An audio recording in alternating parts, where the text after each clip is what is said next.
I just have to work as hard as I can.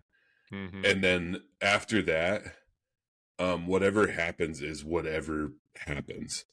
Like my value cannot be tied into like ticket sales. Like I Totally. can't be like, if there's like a low attended show, that's just a low attended show. Yeah. It's like I talked to a guy in Chicago. I'm doing Chicago February 22nd. Mm-hmm.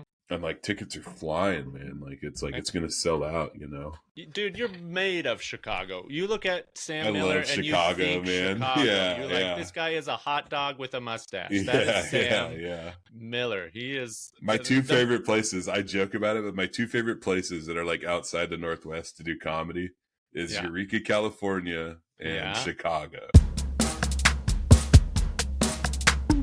Jokes in the gym. Jokes in the gym. Not jokes in the gym. Jokes in the gym. Jokes in the gym. With Rudy Tibersi. What's up, folks? It's Rudy here, and I am super excited to have you listening to this week's episode with me and old Sam Miller. Sam Miller is hilarious. He's a big, wonderful comedian based out of Olympia, Washington, and I'm super stoked that you get to listen to his chat. He's so funny, and he's just a great comic, and if you ever get the chance, you should go see him. I'm excited this week, a couple shows, or just one to tell you about this week. I'll be on Don't Tell Comedy this week in Eugene, and so that should be exciting. In a couple weeks, I'll be at Olson Run Comedy Club, the new comedy club here in town in Eugene, featuring for Jenny Segrino. And a couple months after that, I'll be hosting for Tom Rhodes. So some fun shows coming up. I'm excited about what is in the pipe. And I'm also excited about the pipe that you're about to listen to, which is me and my friend, my buddy, fellow comedian, and fitness enthusiast, Sam Miller. Right on. Welcome, everybody. My name's Rudy Tibersi. This is Jokes in the Gym. I'm super stoked about having our guest today. This guy has been making me laugh for years, ever since I moved back to the States. I've been on gigs with him. I've always enjoyed seeing him, hearing his comedy. He's got a stand-up record on stand-up records. Yeah, it's perfect. called, what's it called, Sam? It's called Round Trip. Round Trip. This guy's working his butt off all the time. You see him growing, you see him posting, you see him doing the job, you see him making people laugh week after week. Everybody put your hands together for Sam Miller. Yay! I can't say the one and only Sam Miller because there's a few of you. Yeah, there's another Sam Miller in LA, I think. I don't know if he's still doing comedy though, but I got there was somebody who messaged me who was upset because they bought tickets to this comedy festival because they were excited to see me.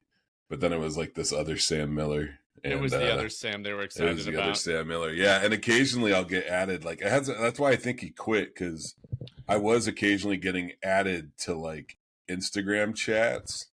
And I had to be like, hey, this is not the Sam Miller you're looking for.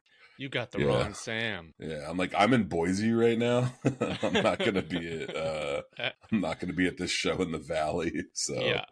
Sorry, other Sam. Yeah, I think I follow a Sam Miller who's like an online coach as well. There's all sorts of Sam Millers. There's a skateboarder, and there's I don't know. I'm pretty sure if you Google Sam Miller, I think I'm basically number one now. But there was an actor and like a writer. And I think he worked on like one of those murder shows where people get murdered all the time. Yeah. And then they're like, oh no. That's a really bad description of one of those shows. Probably not the Sam Miller you're thinking of. No, he writes for, it doesn't matter. It's the one, Law and Order. Law and Order. All I could think about was the song. That dun dun. Dun dun dun. Dick Wolf. Yeah. I always thought it'd be funny if I was still getting in trouble, and if I was in front of a judge and I just sang that song. Yeah. And because I think they like it. I bet judges, that's like their comfort food at night. They probably just drift off to SVU. You know what I really liked is how we were talking before you hit record, and the minute you hit record, you were like, "Wow!" I was like, "Oh shit, I have to do an intro thing now." I'm a friggin' dork. Well, podcasting is hard. Podcasting is like this thing you have to be on. You have to be giving it your 100 for the hour. You're doing great. I do a podcast. I have a podcast called The Tarp Report with Sam and Jess. There's a plug in there too. Oh, heck and like, yeah. honestly, like it's hard, but we've gotten better at it. It's taken us like, God, I think we're up to like episode like 50 or 60. Like we've done a lot of them. Yeah. Damn. I didn't know it was that long. That's awesome. Yeah. And it does. Everything I see here, read, it's like your first 100 are going to suck. The beginning of all of your like endeavors, all the podcasts, it's not going to be good or whatever. And it's like, okay, I take that mindset, but also make it as good as you can. Yeah, for sure. You know? For it's sure. Like I listen, I put in work. I have to do all the editing. I'm guessing you guys have somebody to do that for you. It's weird. There's a guy who really loves our podcast and does a lot of stuff for us. Oh, and nice. He gets a kick out of it. And yeah, it's been good. So that's great. Yeah, how's the community building gone so far? That aspect of the podcast. I don't know. Yeah. An issue I have is like I'm so like laser focused on like stand-up comedy and promotion and like building my online following that like it sucks, but sometimes the podcast kind of goes by the wayside a little bit. But today is a day where that's a good reminder. This conversation is that I'll post a clip from the podcast today and see. So yeah. Do you have like a schedule you try to follow for online content? Because your growth has been pretty great. Like once you started to like make a go of it, you've gone up. Your trajectory's been rad. Yeah. No, there's like a general like kind of, it's more of a ratio than anything. So like basically every time if I post like a longer blog thing, I do those with a picture, and then I'll do some straight up show promotion, and then I'll do a reel, and then I just kind of cycles through. Basically, like everything is I try to keep everything balanced, and and I make sure that I'm posting like something every day, whatever it is, and then also that leaves me wiggle room where if I feel like doing something, I'm getting a lot of reels. I get big chunks of video and I just cut them down. And I send them to a guy in Spokane, Tom, who edits and captions stuff for me. So you get to focus more on just the stand-up aspect. Yeah, to a point. I mean, I wish it was like that. I still, God, yeah. I wish it was like that. Yeah. No, a lot of my stuff, I have a booking agent. I work with Michael Glatzmeyer. It's really cool. You might even know Michael. He's booking me. Aaron Belisle from America's Got Talent, Kill Tony. He's working with him too. Nice. And is that a newer relationship? Yeah, it's been the last couple months, and only in the last month has it really started to take off. And honestly, like a week ago, I really was like, all right, like moving more and more stuff over to him because I don't have the patience nor the ability anymore to keep up with it. So I'm really proud to say that a lot of my issues now are not about like getting shows. It's about picking shows that I want to do. So okay. Well, that's good. That's a good problem to have. You're moving in the right direction, huh? It is if you're not an idiot like I am. So you claim to be idiot. Yeah. I'm like, wow, that place has a nice view. Like, I want to go look at the size of that tree. I should go do comedy there. Yeah, it's like no, you probably shouldn't do the Crab Shack. Yeah, then I'm in Eureka again. It's like shit. Everywhere has a good view there. I know. That's my problem. I just. Like, if it was up to me, I'd just have a residency at Savage Henry, and I'd just stay out there. Yeah, you'd get a monthly stipend of, $200 and all the. Well, you don't need joints, so that'd be easy. They have a lot of money out there too, so that'll work out great. So yeah. Old Moneybags Chris, that's what we call him. Oh yeah, he's just draped in cash. That's the beauty of this. The comedy festival at Savage Henry, the club, all the money. I know it. Raking it in. That's what they say. I mean, you just got into comedy for the money, right? You're just like, I'm going to get loaded super fast, get rich quick. Yeah, yeah. Whenever I go up on stage, and I just imagine the audience as dollar signs. Yeah, that's the way to do it, right? That's how you build a real connection with your audience. Is just to look into their checkbooks. All the laughs are just cha-chings, cha-chings.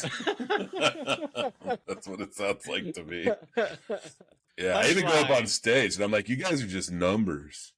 Y'all are just nickels and dimes for me. Yeah, you're in the audience tonight, but tomorrow you're going to be on a spreadsheet. Oh man, I made a spreadsheet. I love it. Oh God, dude. Well, you know how there's like, Shohei Ohtani, this baseball player, he just signed this $750 million contract for 10 years, and he makes like 50 grand a minute for the next 10 years or something insane like that. I wonder if you did the math, like what every person's laugh would be worth in actual value. You know what I mean? Like I like math like that. Yeah. And I mean, if you want to, it's like, I've been doing 3 or 4 shows a week for like 9 years. Yeah. I'm probably, a lot of comics don't want to do this, but I'm probably making about like $1,200, $1,300 a week on average right now. After expenses, which is great. That is great. Yeah. For a comic. Yeah, that's so you huge. can figure it out. I think my average audience is somewhere between, I have shows where I'm performing for like 700 or 800, but I still have a lot of shows where it's like 50 or 60 people, Totally. So it's How somewhere many were in in there. Staten last night? Oh geez, we did all right. Probably 100, maybe more. I don't know. It was there cool. You go. That's fun. Yeah. Little movie theater out there. Nice. I felt like, I don't know what I was doing. I ate these. I've never been to an Arctic Circle before, those restaurants. And I was like, man, I should try this. And I was like, you get 5 little burgers for like $9. Like, I'll try that. Oh. And I played pickleball with Jeremiah Coughlin, and I got really tired because I hadn't eaten. And then I was like, I go to Arctic Circle. Everything's good now. Go to Arctic Circle. Yeah, and then I fell asleep in my car in front of the venue for like 30 minutes. And then I set my alarm for 30 minutes, and then my alarm went off for 10 minutes before I even woke up. Because I don't know. That is a weird mishmash of a pre-show ritual right there. That is a day of a show. That's something, huh? That's usually not the ritual. So what, do you have one? Do you have stuff you like to do before a show? Dude, I really want to, but I feel like I'm trying to force my ritual. Like, I'm always like, I bet it'd be cool if I did this before a show. And then it's all ego. I'm like, I bet people wonder what music I'm listening to. I'm so spooky. I'm a real artist. No, I don't know what I do. I listen to music, and sometimes I'll call my wife and I pace, depending.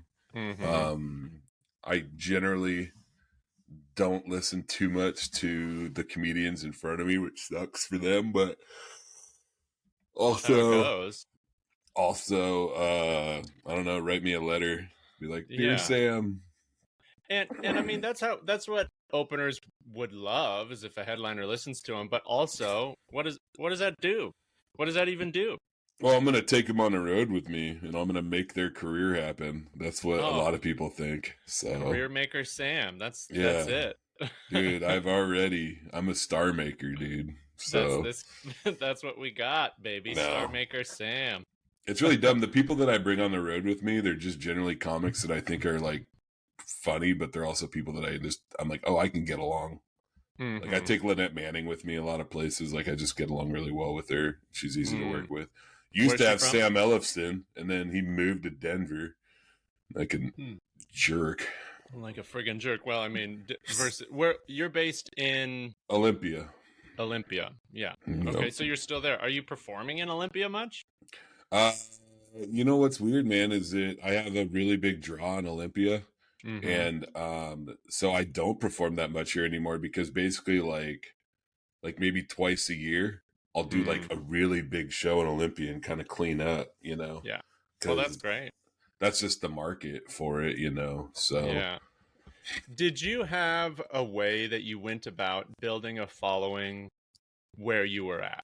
Did you have like specific things you did, or another way, what led to such success for you in your hometown? I think Olympia's like small enough and big enough. It's like in this kind of sweet spot Mm, where like a large enough percentage of people knew me even before I started doing comedy. mm-hmm. I don't think that people took me. I think my mustache is crooked. I haven't looked at it. No, Yeah, that's it weird. doesn't look. It looks a little off. Yeah, You it's got weird. the right side's a little bigger. You grow. You hang to the right, I wonder. That's weird. Maybe that's why my or neck's maybe. been. Maybe that's why my neck's been hurting. Yeah, that heavy stash. Yeah. You got Sam Elliott on one side, and then you're like, you got the little pencil mustache on the other. Yeah, my car's been pulling right too. Yeah. So Your it's golf weird. swing goes that way. Yeah. I want to start golfing. I thought about that the other day. To answer your question, it just I don't know. I Yeah. don't know how it happened. I think generally like I'm in recovery. So I know a lot of people from recovery. Mm-hmm. I was a bouncer at a bar. Mm-hmm. I went to jail a lot, Yeah. and I used to like run around screaming nonsense for Yeah. nobody. Um, I think I made so much noise when I was doing drugs that the silence was deafening when I stopped. Yeah. They're And like, we then, missed that guy. yeah, and then stand up.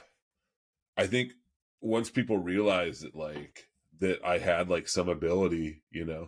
I think my first 3 or 4 years, people were like, "Oh, Sam's doing stand up," and people would come see me and be like, "Oh yeah, he's okay, he's okay." Mm-hmm. And then when Yeah. I really started, like, I think about 6 months prior to COVID shutting it down, and then Mm-hmm. the since COVID, I don't know, never really stopped, but whatever. Yeah. I've just gotten my ability has gotten to a point where people like have taken notice, people in Olympia. And Yeah. then there's kind of like that, they like watching like a hometown guy. People And love a so, hometown story, huh?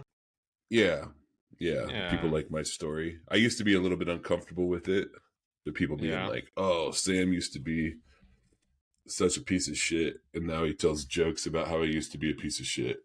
So, Yeah. I mean, what you got a to own it, right? yeah, and I have. And the closer you are to a story like a hardship that you may or may not want to write about, the harder it is to bring it on stage in a way that's relatable or like that's Sure, funny. sure, It's like people don't want to see you going through the shit on yeah, stage. They want you to have processed it. You need to go have done the work, and then we can laugh at it. yeah. That checks out. Yeah. A lot of it does sometimes feel. Sometimes I get a little upset because it feels like a lot of people are coming around now. Like, I remember sending emails 3 or 4 years ago to these bookers and being like, "Hey, man, I'd love a chance to feature. I'd love a Mm-hmm. chance to feature." Mm-hmm. You know, and now I'm getting emails from people being like, "Hey, we want you to headline." You Mm-hmm. know, and it's Mm-hmm. cool, but I'm also like, man, like I sent you guys like a nice professional email with all this stuff, and now it's like, that I can draw in your area, and people are requesting me, and but that's just the business, man. And it's like, as mad as I want to be at that, like, there's nothing I can do about it. Like, it's You're like, just, God damn it! I worked so hard, and now I have a reputation, and now people want to book me to headline. What yeah. And assholes? there's some there's some of that in Olympia where it's people that were like, man, there's a lot of people that are like, oh yeah, like I'm a huge Sam Miller fan, but they've never been to a show. Like they just Mm, love they like my online presence, and and it's like, okay. Like, it's okay. I just gotta let it go. yeah, Like, yeah, I yeah. and now that my exposure, like especially with the internet and like viral videos, like I really like the idea that there's people that don't like my comedy, like that I'm not for everybody. Totally. Like, I'm really cognizant of that now. I'm cognizant of it when I'm on stage. There's Right. always no matter how well I'm doing with everybody else, there's always like 3 or 4 people that are like, oh yeah, like that sucks. You'll pick those people out in the crowd. You'll pick those 5 faces out in the crowd who are not having a good time, and you're like, I'm going to crack them by the end of the show. And a lot of times I see comics go with those people. I get them. Call them out. You get them. Of course you get them. Yeah. But it's fun. I've said this before, but I used to say, if everybody's laughing, you're doing something wrong. Yeah. And not in this shitty elitist way, but just because you're probably not being true to who you are and what you think is funny. Yeah. Because you can make a whole room pop. For sure. But if it's not on your own terms, is it worth it? Kind of is how I see it. What's his name? Gabe Rutledge gave me like really good advice one time, and he just said that the best way to do comedy is like just to talk about what makes you laugh and then like invite other people along. Mm-hmm. And I do that a lot. One thing I saw recently, who said it? Pete Holmes said it. He was like, comedy is secrets.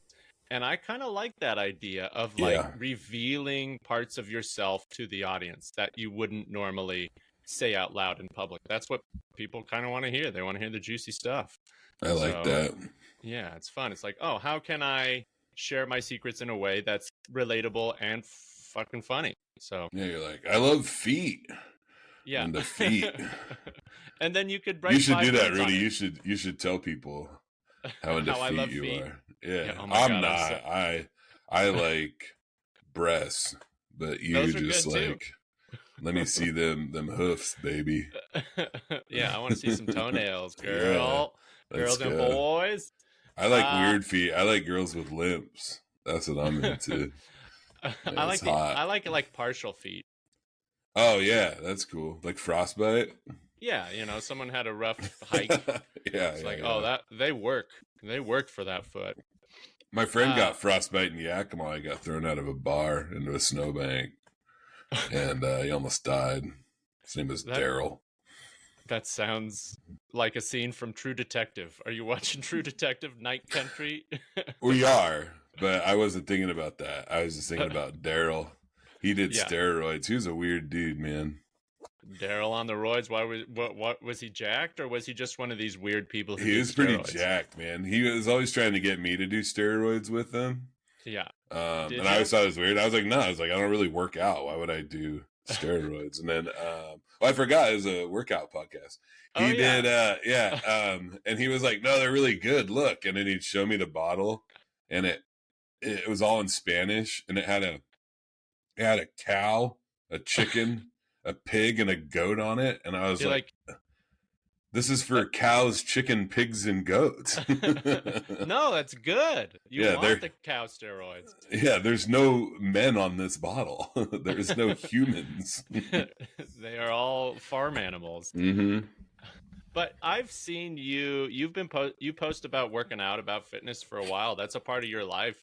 Yeah. What are you doing these days? What's your gym been lately? Dude, I go Planet Fitness. I was going to this local gym, but it was I don't know. It just didn't feel right. And then so I went to part of it is that I'm on the road a lot, and I can go to the Planet Fitnesses anywhere. They're all over the place. Yeah, that's a great business model in a lot of ways. You can just go wherever. They're all now, like all I do is cardio. Like that's all I do. I don't lift. I don't do anything like that. I do cardio and I do yoga, and that's it. So is there a reason you don't do strength training? No, I don't. No. I just don't. I don't care. I don't know. It all comes down to this for me. Like what happened? I went and I got a physical, right? And they were like, "You're fat," and I was like, "You're dumb." We're even now. Doc. No, I got diagnosed with like high cholesterol and pre-diabetes,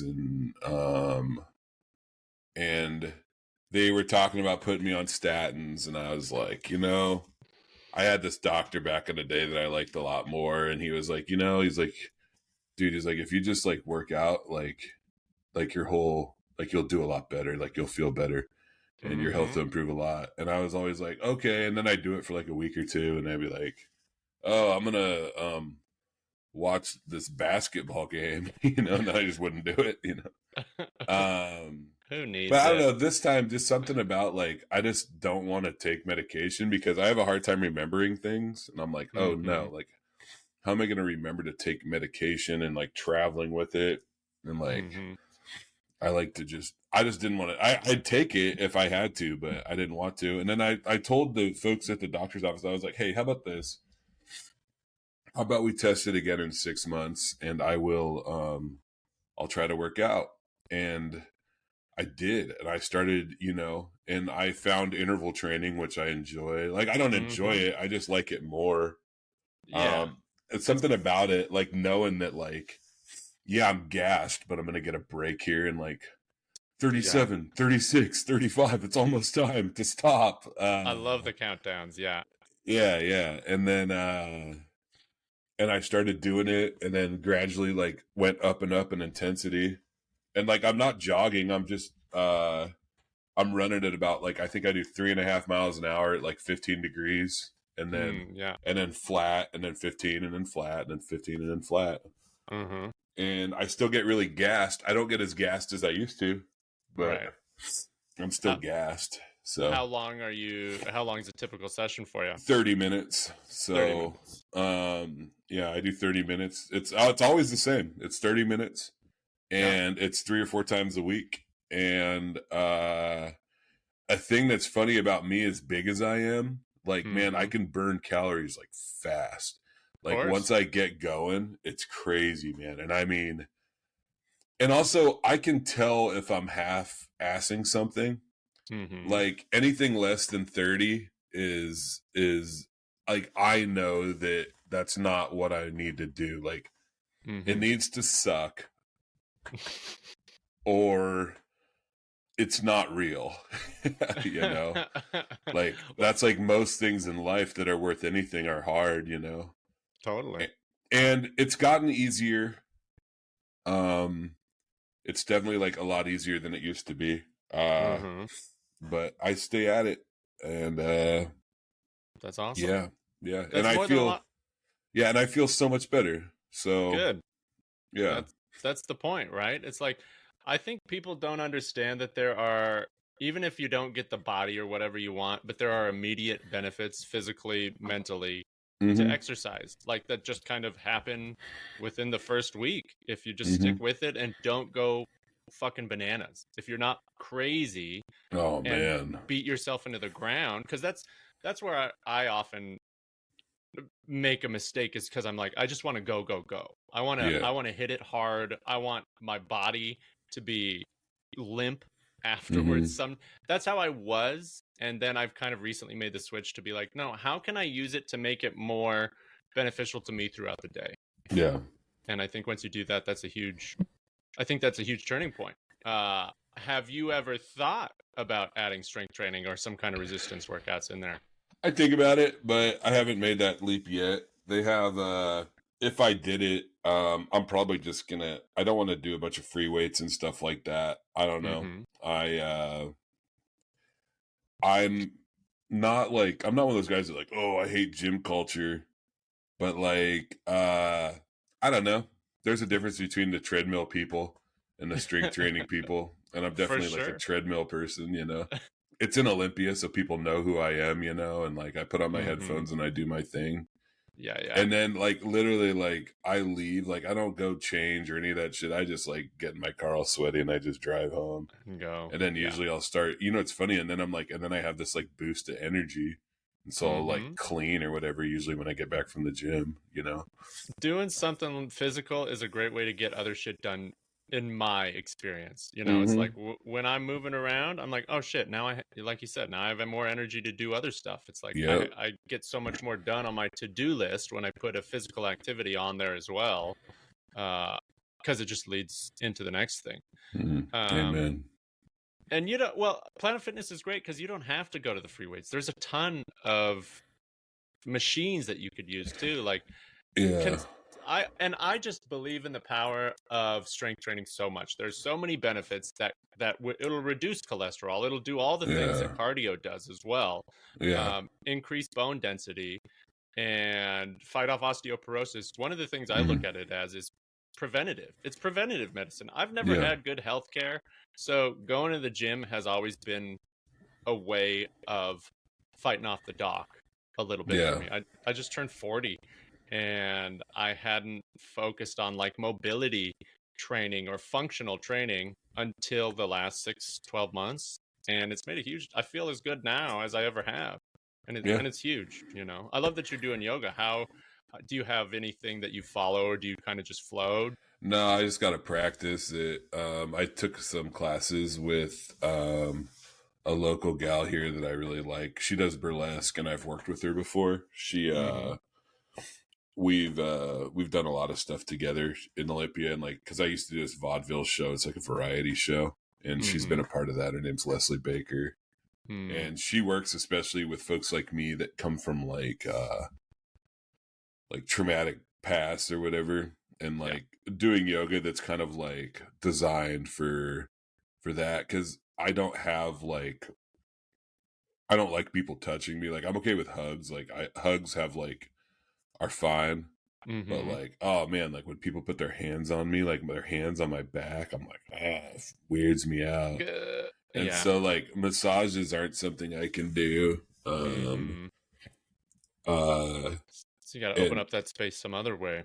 Yeah. And there was a thing too where like I was kind of doing this thing where like my back was basically going out every like 6 months or so, and then I was going to the chiropractor, and then like, I don't know how I feel about chiropractors anymore, man. Like, the more I hear about it, dude, I'm just like, the people I know that go to the chiropractor, man, they go every week, and like, and it's just like they're always jacked up, and I'm like, it's funny because when I do yoga, like, if I'm doing it right and I'm relaxed, I get some of those same feelings that I would get at the chiropractor, but my body feels better, so yeah, 100%. Yeah. I like that yoga is more in the limelight, or more people are doing it. It's like not seen as whatever. It's not seen as wimpy, or it's fucking yoga rocks. I get really self-conscious doing it though. It's funny because I do it when I'm on the road, especially. Like, I don't do yoga. Like, yoga's funny because like generally I want to do it like 2 times a week is usually what I'm trying to do. But a lot of times I'll do like 3 days in a row because I'll be on the road, and it's like, it just helps when I'm traveling so much. It feels so good when you're on a long drive, and like, I'll stop at rest areas. And a lot of times, this is the other thing too, is that like, and Leslie knows that I do this, and it's like, I don't really like being inside. I don't like being around other people. They say you're not supposed to do it when it's like cold out and shit like that. You're supposed to be in like a warmer place. But like, I'll kind of bundle up and I do my shit. Like, it's rare that I do it inside. And like, I wear headphones. Like, I don't like, I want to listen to music while I'm doing it. And like, and I vibe out. Pictures of you on like docks and in weird places overlooking fields and stuff like that, doing your yoga. And oh my God, I was doing it in like Fort Bragg, California, with like the waves crashing up against the coast, like in the redwoods. Like, it's like everywhere, man. Like, it rules. Dude, working out outside is rad. I go to the gym. I love the gym. I'm a gym dork. I've been going to the gym for 25 years. It's just something I love. And I'm glad that, it's an addiction. Probably it has been, at least in my life. I say visible abs, invisible scars. Like, that's kind of how it is. If I'm sad, I'll go to the gym. If I don't know what to do, I can go to the gym. If I'm angry, I can go to the gym. It's like, it's kind of a salve for everything. But I also have a gym in my backyard. My cats are out there working out with me, and it's amazing and gorgeous and beautiful, and I can do whatever the hell I want and don't have to worry about looking like a psycho. I'm not addicted to the gym. I'm addicted to stand-up comedy. But like, I do find now that like I know that I'm going to do it later, and I'm looking forward to it, Working out. I'm looking forward to it. So like, good. and also knowing that it's Monday and that I know it'll be easy to do. Like, I'll probably do today. I might do tomorrow too. I might do Tuesday night and then Thursday, and then I fly out Friday for Where are you going? Minneapolis. Oh yeah, you're doing CCU and the Plus. Those are great rooms. Yeah. No, it's not Comedy Corner Underground. It's Club Underground that I'm doing. Oh, that's Yeah. I guess I wasn't. I lived there for a year. That might not. I'm doing the Plus. Yeah, Club Underground is like a general like venue. That's Fun. different. It's under this tavern or whatever. It's not Comedy Corner Underground. Have you done Comedy Corner? No, I tried to, but I couldn't get in. It's so funny, man. Some of these places, like I wanted to do Sisyphus, I wanted to do Comedy Corner Underground. Great room. But like, you know, a thing with me is that I don't do a lot of these festivals. I don't meet these people. They don't see me live. You know, and a lot of my following is like Facebook. Yeah. And like I'm building up my Instagram. It's starting to do it's fine, you know, but it's like I don't know. And that used to bother me, but now I could care less. Like I was just like, all right, I'll just do my own thing. I'm actually producing my own show in Minneapolis, and tickets are about half sold already. We're still 4 or 5 days out. So cool. Yeah, well, yeah, it rules. My sister's over in that area, and some friends are in that area. I'll let them know that you're coming around. Nice. Yeah, I'm trying to get. I don't know what's up with Wisconsin. Tickets are kind of slow there, but we'll see. I don't know. It just is what it is. So. Yeah, I did the Plus. My friend Ryan runs the Ryan Call. Is he still there? Yeah. That's who I've been talking with. Yeah, he's a good guy. I worked with Ryan at a job where we made coffee butter. Anyways, Ryan's hilarious. Ryan's a funny guy. Tell him I said hi. Yeah, that's very cool. I'm excited you're going there. I got to do a set for Kyle before Kanane's show at the Plus in Eau Claire. Yeah. I actually just got a message, and they actually just saw a big bump in tickets. So it went from 3 to 20 in like 2 days. So hell yeah! Well, that's awesome. What the week of is, dude. Yeah, the week of is when the tickets are sold. From producing dozens of shows over the years all across the world. It's like the last 3 days before a show are when people buy tickets. So, if you're at 20 now, that's great. That'll be dope, dude. I'm not even honestly like I don't even worry about it, dude. Like anymore, like what I have to do is I need to I just have to work as hard as I can. And then after that, whatever happens is whatever happens. Yeah. You know? Totally. So you take care of what you can take care of, and that for me has always kind of eased a lot of my worries and concerns. It's like, okay, what can I do right now? And then I do those things, and usually I feel better afterwards, even if it's not like in a better place or whatever. It's just like organizing my thoughts. Well, a lot of my you know, I've been sober for 15 years, and that's a big part of who I am. And realizing, you know, like what I have control over and what I don't have control over, and like letting go of stuff is hard for me, but it's the only way to do it. Like I don't have, like my value cannot be tied into like ticket sales. Like totally. I can't be like, if there's like a low attended show, that's just a low attended show. Yeah. But luckily, man, things really are, man. It's more often than not, I get to be like, wow, that's awesome. I'm glad people are buying tickets. Like I talked to a guy in Chicago. I'm doing Chicago February 22nd.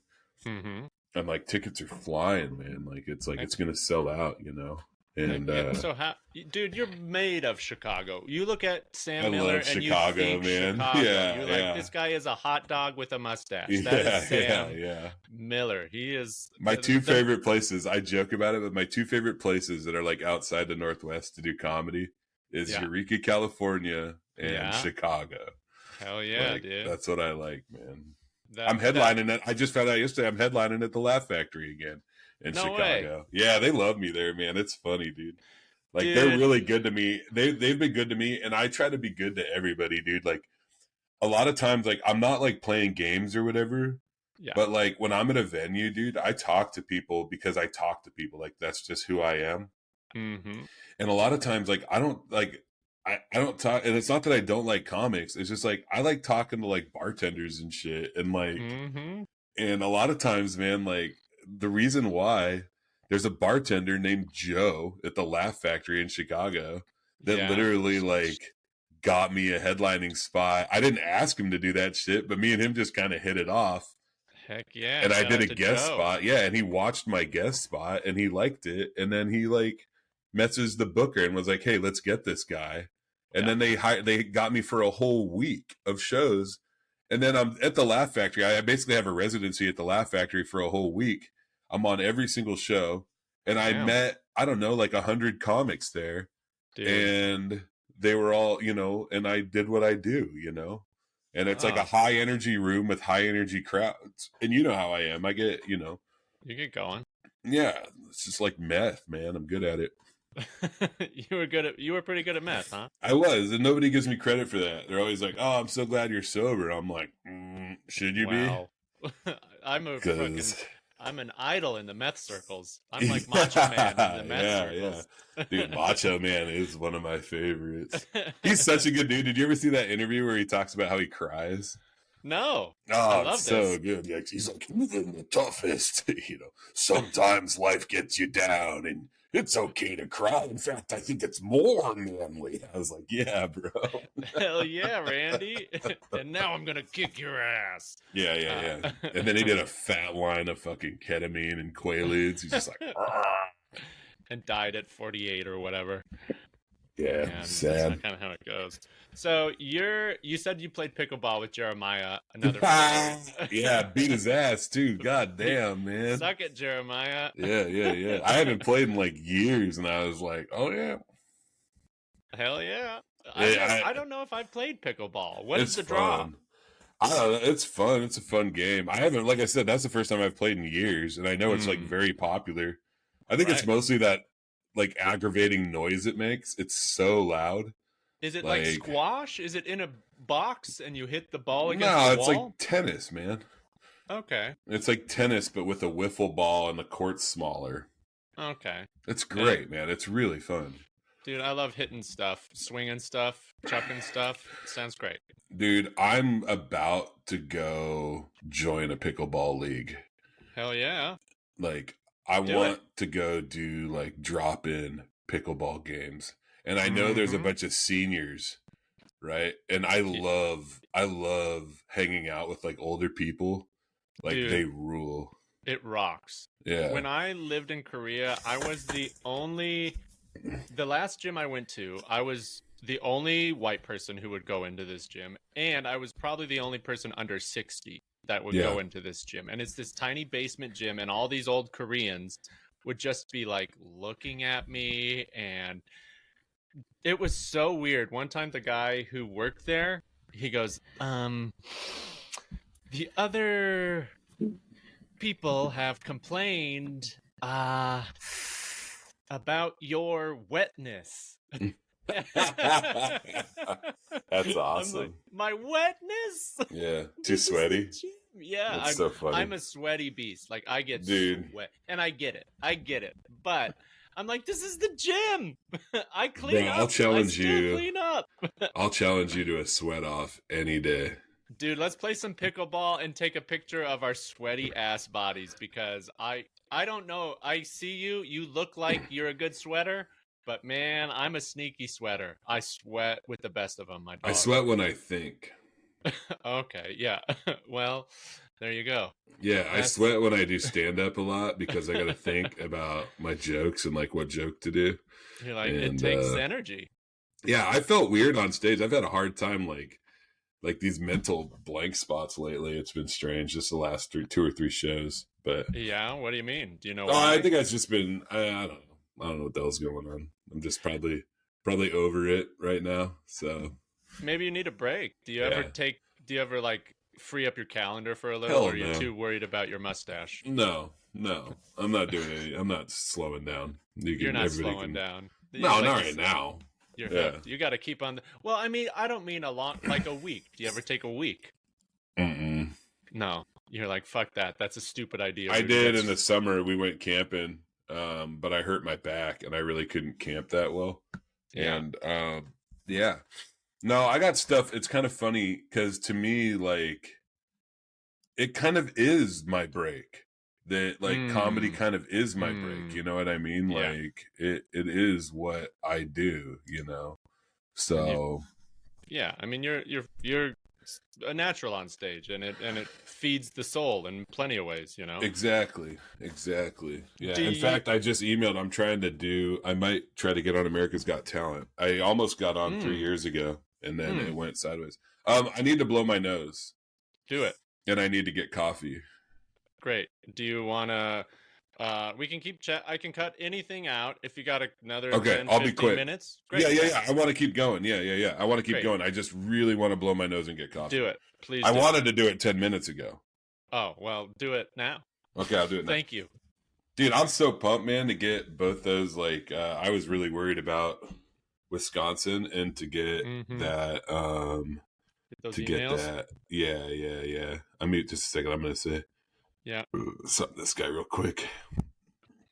Dude, a lot of my days, man. That rules. That makes me really happy.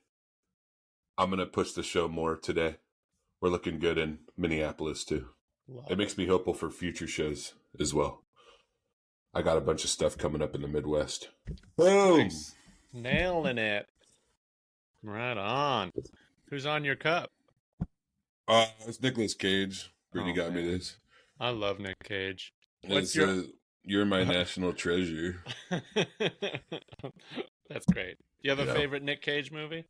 I'm not a big. I don't know. Brittany got me this cup. I am neutral to Nick Cage. Oh wow. I tend to not have many heroes. There's a lot of basketball players that I really like. Oh, dude, I love basketball. It's like my favorite thing. Oh, nice. What's your thing? What you got? NBA, college, what? NBA. Nice. Yeah. You got a team? Not really. I mean, the Sonics. Yeah.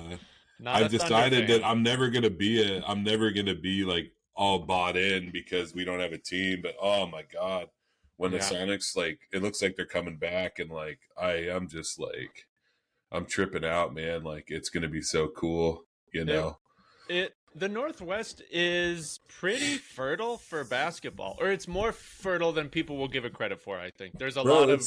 It's a deal because it rains so much around here. Being able to play sports inside is like a huge like deal. And like if you look at like especially like Seattle and specifically like South Seattle and like Tacoma, like how many great basketball players for like per capita. Like we're just as good as New York or Chicago.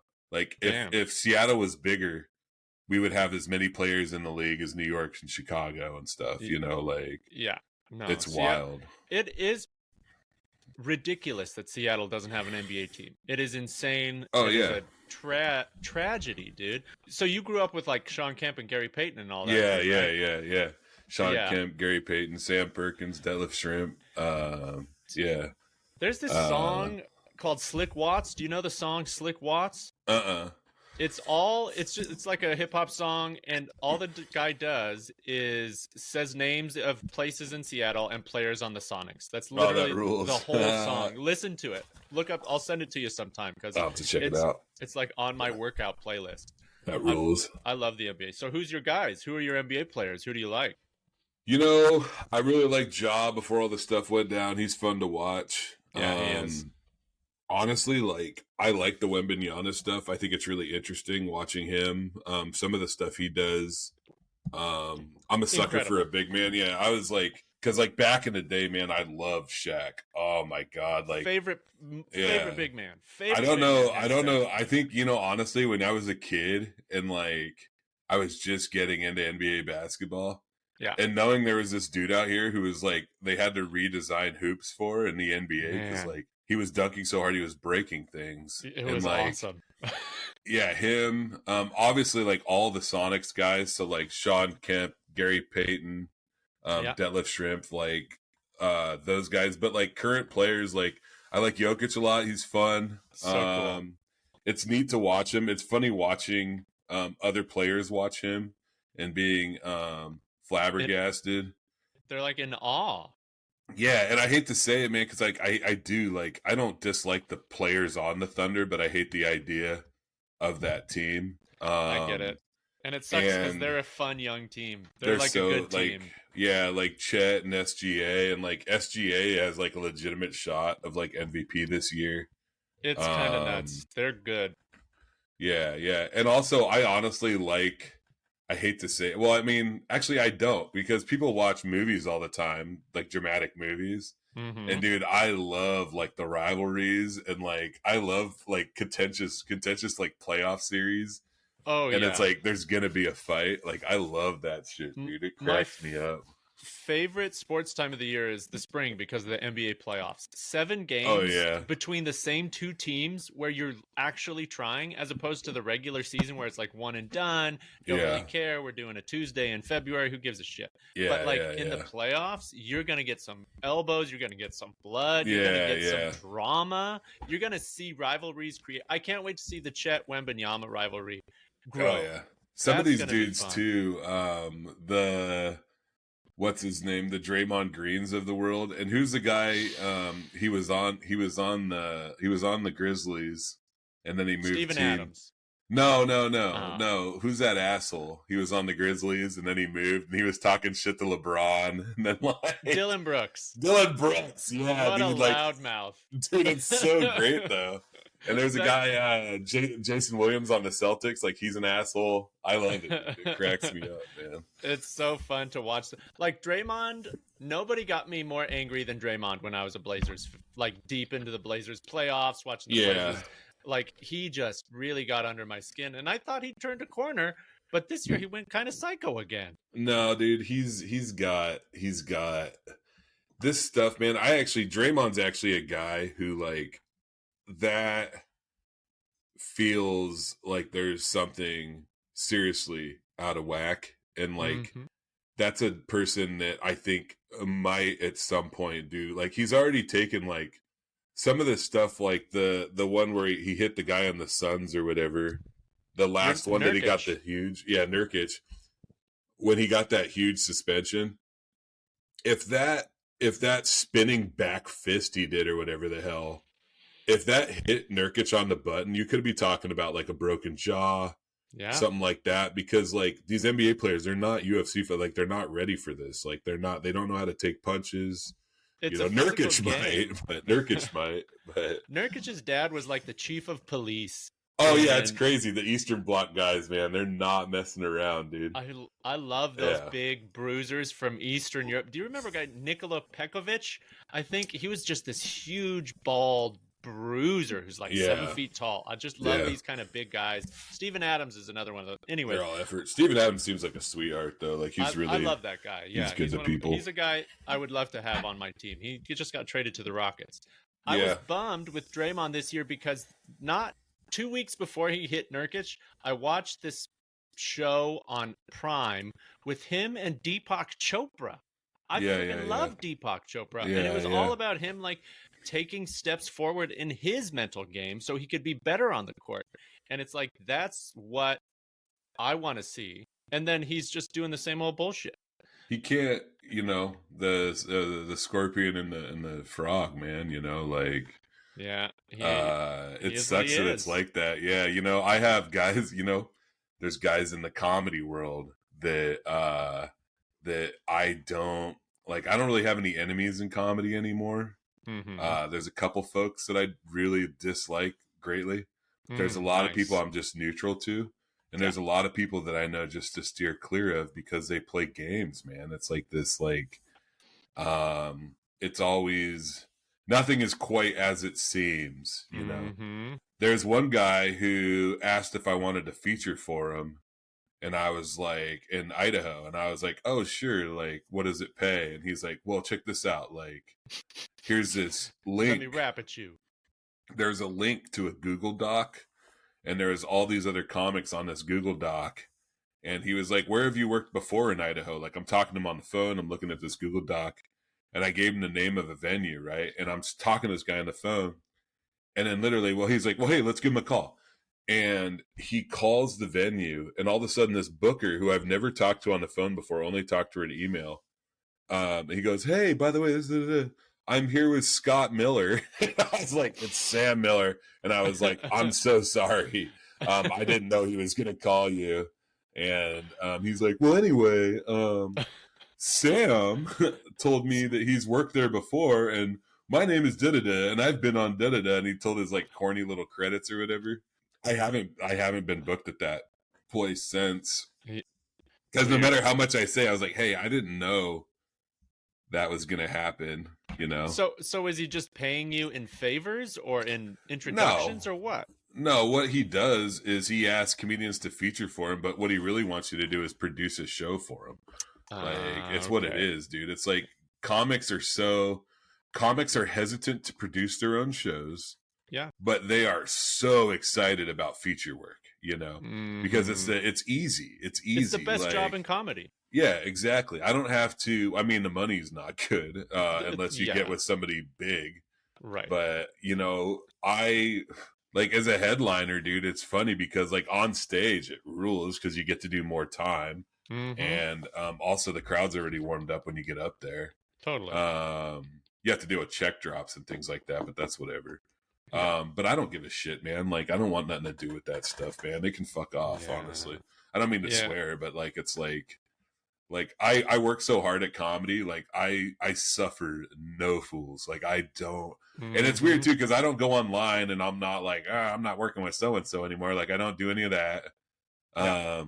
I just stop, and it doesn't take a lot, because this is the thing, is like, anybody who rubs me the wrong way or whatever, and Mm-hmm. and it doesn't mean that they're bad. It's not what I'm saying at all. It's just Vibes. like, yeah, I actually worked with somebody recently, and they said some weird stuff before the show about like friends of mine, and I'm just like, I'm good. Like, this is weird. Like, I don't know Yeah. why, you know, because it's a lot of it is like, oh, you work for this person, like this person is bad, and it's like, oh yeah, like they do have some dirt on them, they do. But then Mm-hmm. I'm always like, but you work for da da da da da, like who amongst us isn't working for monsters? And we're all shopping at Yeah. Target and Walmart and Yeah. shit, and it's like, oh yeah, Put the stones like down. We're all in a glass house, dog. it's wild. Like, don't get me wrong, like there's a line, like there's folks like gatekeepers that are committing sexual assault in the comedy world, like I'm It's good on awful. that. But you Yeah. know what's weird is that a lot of folks are still working for that guy. Mm-hmm. Like a lot of people that are like, oh, da da is a piece of shit, and I'm like, wait a minute, like, aren't you Yeah. like, On their show next week. yeah, aren't you like, isn't half your shows for fucking that dude? Yeah. You I know? mean, it's a minefield comedy, and yeah, who not gonna get. You mentioned canceled earlier or whatever. It's like who cares about that? If you're speaking truthfully and you're not a piece of crap, that's fine. Yeah, But there's so much stuff going on all the time that feels so dramatic and petty and weird in comedy yeah. that it's easy to get bogged down in that. When people talk to, honestly, like, it's like, oh, like Chappelle, they tried to cancel him. Chappelle was never canceled. Chappelle sells out arenas everywhere he goes. He's like the most Yeah, respected comedian. It's like, shut up, man. Like, you yeah, can say like of course there's people that are like, I'm not ever going to Chappelle again. And like, I get that. And I think that's dope if that's what you want to do, And I'm one of mm-hmm, those dudes, like, honestly, like, I don't take in a lot of stand-up comedy. Me boycotting a comedian makes no difference at all, because I don't watch comedy, because mm-hmm. I literally can't watch comedy because I will steal people's shit. Like, I Yeah, don't mean to do it, but get like, sucked in there. dude, I'll have conversations with people. My friend Ryan, who I'm going to meet here later, we Mm-hmm. had a conversation one time, right? And we were joking and laughing, and we had this conversation. 3 months later, I was on stage and I riffed that Mm-hmm. conversation, both his parts and my parts, you know? Right. And I was, it's weird because like I watched it back, and he pointed out, he's like, you know what's weird, dude? Like, you do that thing about, and it's a joke about COVID. And he Mm-hmm. goes, do you remember us talking about that? And I was like, no, like, I have no idea, I have Mm-hmm. no idea. So And I weird. think that's usually what happens with theft, quote unquote. It's like it's not most people are trying to steal other people's jokes. I think it's just like this weird, hazy idea of Mm-hmm. of like ideas, and this is a thought we had together, and now I just turn it into a joke. I gotta watch it. I do well though, man. You know what's fun is that most of my stuff though is like it's too much. Like there's no way. Oh yeah. Like somebody, it's funny. I talked about, so I was on Bob and Tom, right? That's like one of my bigger breaks that I've had is being on the Bob and Tom show. Totally. And there's a clip from that show that went really viral, right? Where they asked me, Tom asked me, he goes, so what was your favorite drink? And I go, meth, right? There's a Theo Vaughn clip and where he was on a podcast and he was like, my favorite strain of weed is cocaine. Like that was what he said. And it's funny because people feel the need to point that out to me that they're similar. And Who cares? it's wild. I know, that's what I'm saying. I'm like, man, Who cares? Yeah, like the idea that like a thing is like another thing, when honestly, like Theo Vaughn has like probably is putting about 3 hours of content between stand-up clips and podcasts, being on other people's podcasts. What every 4 week. or 5 hours a week? Yeah. You know, and I'm putting out probably an hour a week. You know, between all the shit I'm doing, you know, so. And it's just conversations. And also, guess what? That's a freaking joke structure. That's what that's called. That's called a joke. You can write jokes in the same structure as other people. There's nothing wrong with that. Go through any comedy book or whatever. It's like, you'll see that in everyone. My favorite this is that. And it's just a turn of direction. It's easy. And also, I didn't like it. The other thing that blows me away is that wasn't like a bit. Like I've never done that before. Like nobody ever like. I was just like, honestly, like, you know what's funny about that show is like I love that show, and Jess and Tom and they've all been great, and his son too, Willie Griswold. They've been great to me, right? Nice. And Josh Arnold, who's another comedian who I get this, and Jeff Oscar. They're all great on that show. I love being on that show. Yeah. But kind of Tom kind of like pokes sometimes. And and I knew going into that he would do that. And what's fun is that you could be like, oh, I don't like that. He's being mean to me. Or you could like play off it and come back at him.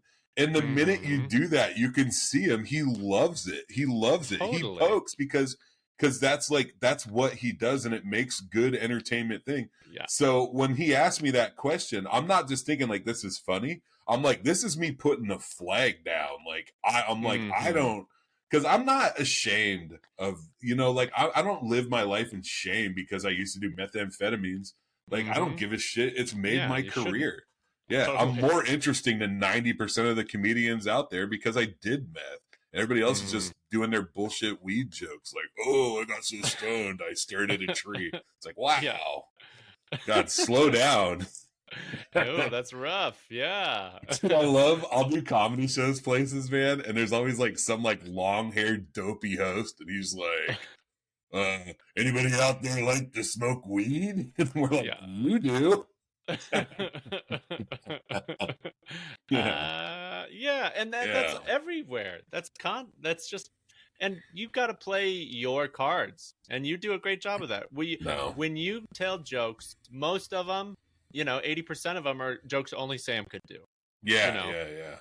And so I wrote a joke the other day about how when I sneeze, I like to sneeze really loud. It's fun. It's like exciting. It's like you get to explode. It's so cool. It's a lot. You get to let loose. Yeah, because I love bombs.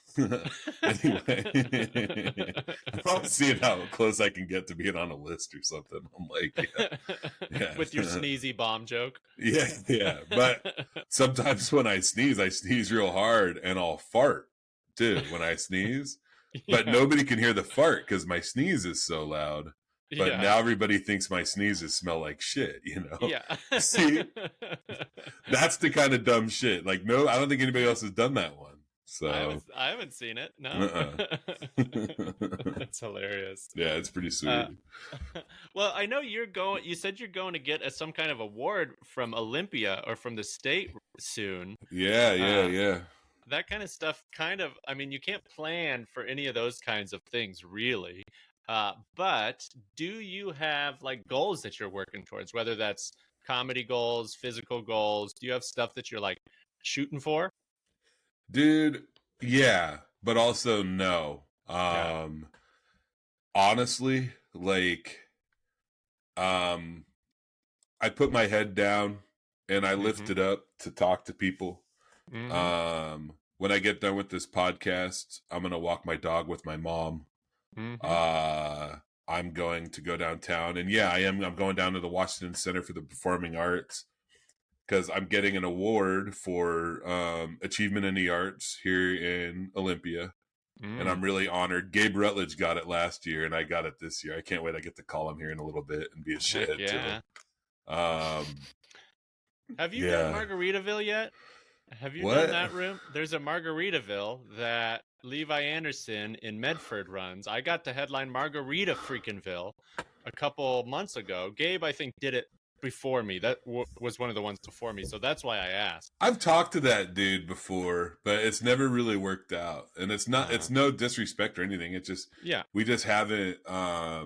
connected or whatever. Yeah, and the other issue, like I'm booked. Like honestly, like I have Yeah. like little things here and there, but pretty Yeah. much like I'm into like I'm booking like July and August right now. Like it's Damn. crazy. So Nice. yeah, it's And dope. your weeks are just full from here to then, basically. Well, there's off nights, but Fridays and Saturdays are pretty much like packed, man. Like that's just what it is, you know. And I'm for it. So Hell yeah. Well, that Margaritaville was big for me. I don't get a headline a ton. I do here and there. And that was like one of the first times I got to do 2 nights in a row at the same place. yeah, it rules. And just be the headliner and not have to worry about producing, not have to worry about any of that other shit. And just go and do the comedy. And it was a blast, like ups and downs, but it was super fun. And I was like, damn, if I could do that a few times a month, just get a weekend here and there, like that is joy. That is fun. Those spots though are tricky because you know what's expected is drawing. Like there was a thing, you know, we kind of talked about this a little bit earlier, but like I always like to tell this story because like someone who's been really helpful to me is Nate Jackson, right? Who's if you're not familiar with him, Super Funny Comedy Club. And also honestly, like there's still like kind of like a gulf between like a lot of famous black comedians and white audiences. Like people don't realize, like, and don't get me wrong, like Nate has fans across the spectrum of people. He does. He has lots of fans. But I feel like he doesn't get the flowers that other comics get. He's the biggest comic in the Northwest. He's the biggest comic in the Northwest. He's worked the internet stuff and is now on a world tour.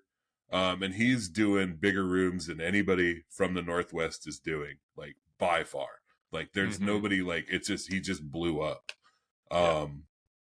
And he gives me great advice. And I headlined his club and I worked real hard and I got some people out. I kind of shit the bed a little bit this year, but the year before I did really well there. And he told me this stuff at the end. He basically said, he's like, Sam, he's like, nobody's coming for you.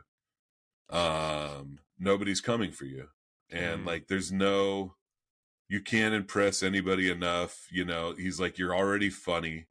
Like nobody's coming for you. It's like, he's like, you got to do it. And I was already kind of like with the reels and really focusing on building my online brand or whatever.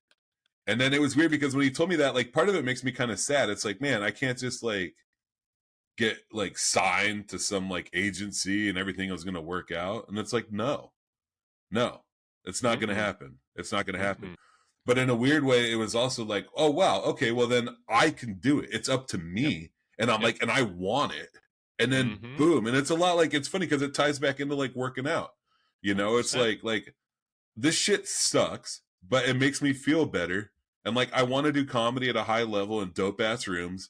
And it does, like, I'm already funny. Now it's just about putting butts in seats. And the way you put butts in seats is by building an online following. And that's what I'm doing. You know, that's what I'm doing. And you're doing a good job of it. I mean, your numbers are growing. You're getting plenty of folks out. And, you know, and you nobody may be coming out for you, but people are coming out to see you. Bro, people, yeah, it's funny, man. Like, oh man, like Chicago rules, dude. Like people, I have a Yeah. lot of, in the rest of the Midwest too. A lot of Yeah. these Bob and Tom markets, dude. And then Yep. in the Northwest, man, like, because I do a lot of stuff in the Willamette Valley and things like that, and I'll be come to shows, man, and seeing like 8 or 9 folks wearing like Sam Miller shirts, and I'm asking them when the last time they saw me was, and I'm like, Yeah. shit, I better do a bunch of new jokes tonight, Yeah, you right. know? So, well, that's got to feel amazing. You know, you are putting in the work, and it does show when you're out there on the road, and it does show when you're on stage, and it does show when you're posting your shit and doing all the jobs. One thing I remember you saying at some point was something along the lines of like, your job is like getting to the shows, you know, getting there yeah. to just be in a place to do comedy. Yeah, my job is traveling and promotion is my Yeah. job, and then occasionally I get to tell jokes. Yeah. Yeah. And that's a mindset that I don't think many comedians have. I don't think many comedians necessarily. Well, I don't know. I take that back. A lot of comedians do have that blue collar, put your head down, get some work done mindset, but not everybody. Yeah. You know. So I've just I've always appreciated your work ethic. Thank you, Rudy. I appreciate you too, man. You've always been funny. We've gotten to work together. We've probably done 5 or 6 shows together over the years. Yeah. You've always done really well, man. You know, you got a good attitude. I like that you're not some like cheese dick edgelord that I have to work with sometimes. Oh my God, Texas, God needs to stop. There's some horrible comedy. I know that like Kill Tony and Rogan and Mothership, it's like, wow, so exciting. Like, I really don't. I'm really neutral to that shit. But man, there are all these comics that move to Texas, and they all have the same style and the same delivery, and it's like, I'm gonna say something terrible, and then I'm gonna tell you why it wasn't actually that bad. Yeah. And it's like, oh man. Yeah, and there's a place for that in comedy, right? But it just, like anything, Texas. it gets it just gets so watered down and so old so quick. It's like, I don't give a and then there's people who are 6 months in, 1 year in, dealing with the craziest, most insane content, the harshest subjects, and it's like, you're not ready to handle that bomb, dude. Yeah, like, dude. You are not ready for those materials. So take your time and write some jokes. Read a joke book. Do some exercises. Talk with somebody who cares about comedy. Learn how to make bombs like I did. Yeah. At my terrorist class. That's where every comedian should go. Learn how to write a manifesto. And done. Check. And blow up a bridge somewhere. No. Working on it. Yeah. I should stop. I don't know what's wrong with me. Someone's going to clip that and be like, this is me being an edgelord. Yeah. What's edgier than terrorism? Oh, it's the edge. See, I actually have an idea. If I ever get like a terminal disease, I'm going to steal a helicopter, and I'm not going to hurt anybody. It'll be empty, but I'm going to crash it into a building that everybody hates. Okay. It'll be called Nice 11. Do you tell that on stage? I used to, and then I stopped because people did not like it. Yeah, clutching their pearls. The edgelords liked it. Oh, they loved it. Yeah. I said I was part of a terrorist organization. Maybe you heard about it. Nisus, where we help. Yeah. We're the World Health Organization. Yeah. Well, okay, we're talking about these early comedians. So, looking back when you started, you've done this, 15 years, something like that? 9 years. 9 years, hell yeah. So if you could give yourself, early Sam, any advice, what would you tell yourself? I would say do these jokes in this order. And you're creating a time loop, Sam. I say do these jokes in this order. And you know what I'd do? I would watch I'd start watching stand-up right now. And then I'd go back in time and just give myself like half of Chappelle's, like I'll give him all the not transphobic Chappelle jokes and tell them to myself. I'll be like, do this joke and this joke. And then Yeah, that's what I do. And I'd also tell myself all the winning lottery numbers, You're and just um I'd be like, actually, and I'd be like, don't do comedy. Invest in Bitcoin right before the pandemic, and then get get out. out.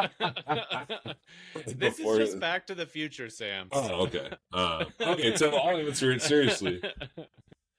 And it sucks because I wouldn't, it doesn't matter what I tell early on Sam, because early on Sam isn't going to listen even to me. No. But I would say exactly what Nate Jackson told me, and that's nobody's ever going to come for you. Yeah. You got to do it yourself until they want you. Uh-huh. I would honestly, I'm kind of glad that I didn't do a lot of internet stuff until later, because like a lot of people just like, they're like, oh, we got to put up reels, and like a lot of the reels that I see people putting up, it's like they don't go anywhere because it's not very funny, because they're not very good at comedy yet. And like I would tell myself, honestly, is I would just tell myself to just keep being patient and work hard. I would probably do things almost the same way that I did them, but I wouldn't get involved in as much comedy like beef that I did early on. And I think I did like some good stuff. I'm glad that I spoke up about some things. But looking back, instead of saying publicly, like, I mean, I said publicly, and I'm not going to mention a place name, but I was like, I'm not working at such and such anymore. I'm not working at this club anymore because this dude's a piece of shit.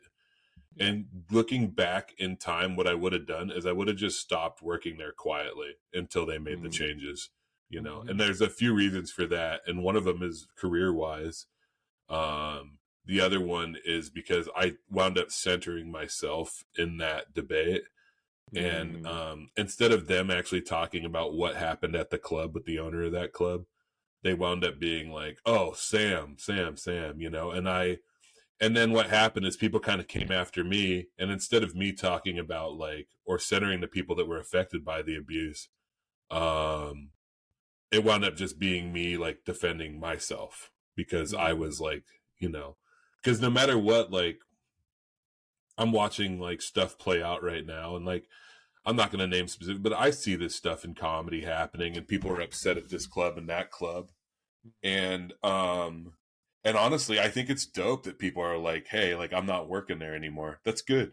If that's good, it's good to take a stand and be like, no, like, but because it doesn't all have to be public. Yeah. Well, personally, the thing is with me is that, there, I can only, I'm already not working at some major establishments because of some stuff from back in the day. And, maybe I'm in a place someday to say more stuff publicly, but I don't talk about politics on the internet. I talk about politics when I'm on stage, though. I talk about how we should treat our unhoused neighbors on stage. And I don't know. Maybe someday I'll talk more publicly about that stuff, but right now it's not where it's at, because I support my family with the money I make from comedy. I feel guilty about it all the time, too. I'm like, I don't know if I'm doing the right thing or not. But yeah, if I could go back in time, man, I'd tell myself to chill out, to just be patient, Don't be so loud. Be loud on stage, be quiet off stage, Yeah. I don't, this isn't a question that's necessarily related to what you were just talking about, but I remember when I featured for you at one of those early shows, one of your early big runs down in Eureka. You were down there. It was before the pandemic, and you did mention something about how you weren't quite sure if the road and comedy was for you. You're like, I don't know if this is for me. Do you know if something switched or clicked, or an event happened that made you really want to go for it? Well, there was a point. The way it worked for me is that there was a point where I could look at what I was making at my job versus what I was losing by working my job. And eventually those numbers matched up. And I was like, okay, if I took these 2 extra shows every week that I can't because I'm working full time, then I would be making as much as I was at my job. And then I'd be more, what's weird is I actually started doing comedy full time so I could be home more, and That's awesome. the you first got kids, year, a family. the first year, you know, a lot of the stuff, like doing a lot of solo wit, like Thai boy stuff. Like he kind of kept me afloat the first year, Yeah. you know, and I appreciate Ty a lot. Yeah, I do too. Working for him, and then all these like local shows, you know, that I'm like in their thing. And honestly, the shirts, man, like selling shirts, you know. By the way, I want to clarify something I said too about like how for me, like being quieter off stage, like I do think it's dope, and I am proud of myself and what other people did, where we did stand up to a comedy club back in the day. I'm glad that I did that. It was the right thing to do. Yeah. And I might not have as much flexibility as I used to have with stuff like that. But people that are like, oh yeah, I'm not working at this place. Like that's awesome. Because these clubs, whether they realize it or not, I think there's a lot of great people working at these comedy clubs. But a lot of these comedy clubs, especially ones with multiple locations, like they're corporations. And and it's a business. And business is cruel. It's brutal. And it's not just like something that like if enough people are like, oh, I'm not working there, like it does affect them.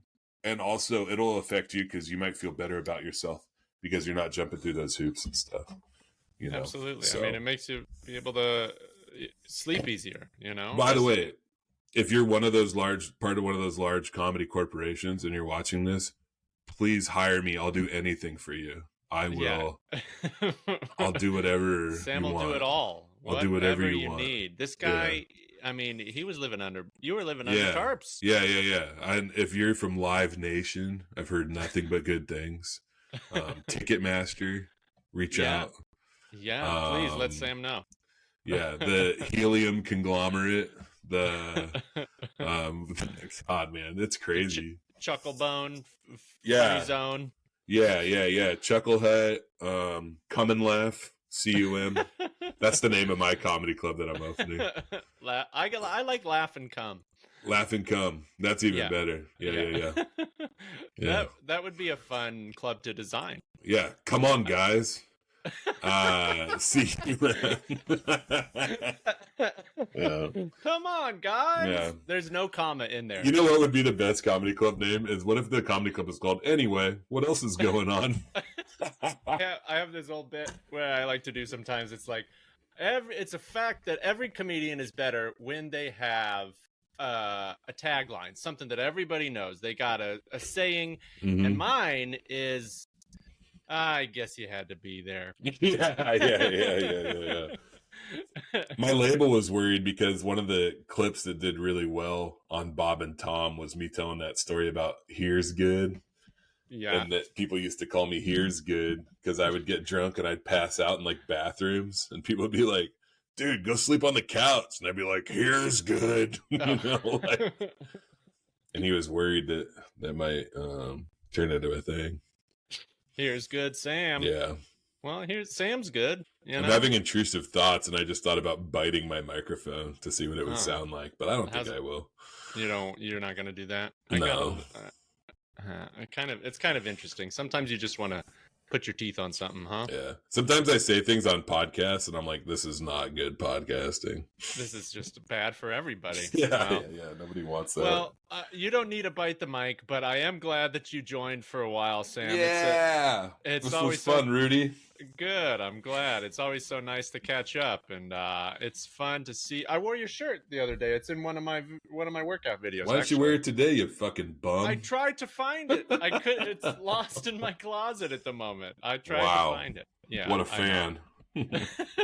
That's what I do. Yeah.